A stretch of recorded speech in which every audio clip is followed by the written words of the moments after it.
What to expect from the summit? Let's bring in Doug Clinton, managing partner, co-founder of Deepwater Asset Management. You know Gene Munster, and it used to be Loop, and it's got a new name, but he's your partner, right? That's correct. So that I'm not defining you by that, but everybody on the show knows probably Gene. Maybe they'll get to know you, Doug, as time goes by. So I didn't even know the difference, and you say that they're going to be thinking about between transparency and explainability, and both of those will go into how AI is eventually regulated. So transparency, tell me what that is, and how is it different than explainability? Transparency is really what goes into the models. What is the data that OpenAI and Google are collecting from around the web and putting into the models to train them to create intelligence? And right now, we don't really know what that data is that goes into the models. And we also don't know exactly, in every case, what's coming out of the models.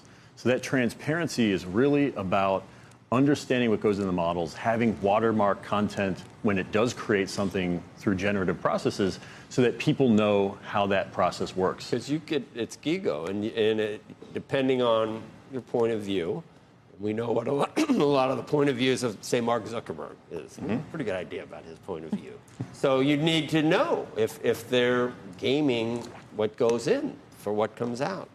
They should, and they also want to know, are these models using copyrighted materials, for example? So that's become a big topic. Just law, yeah. Exactly. Are you taking my writing? Are you taking the content that I own the rights to? Are you taking my artwork that I own the rights to and now creating valuable works off of it? Okay, how about explainability?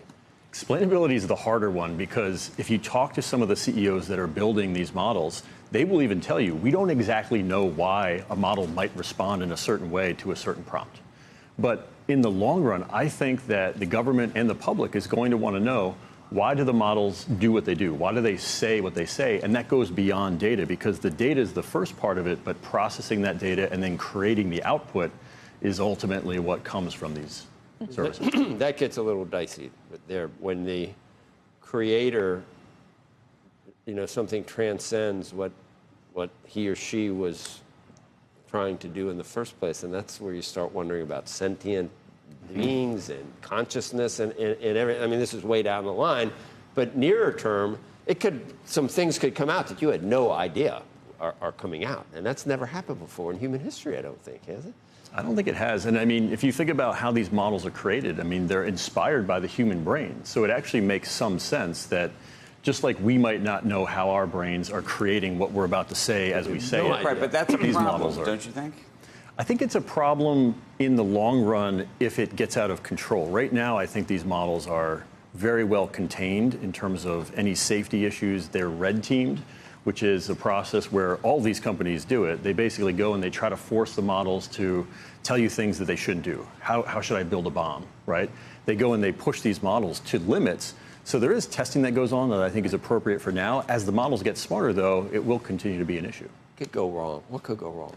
I mean, we got to study these viruses over in China, and we're going to, make some that might be able to do things we didn't know. But if they tested on things like how to build a bomb, how to do these different things, they then censor it against those things popping up. If you ask it exactly that way, if you ask it slightly differently, you might be able to game the system.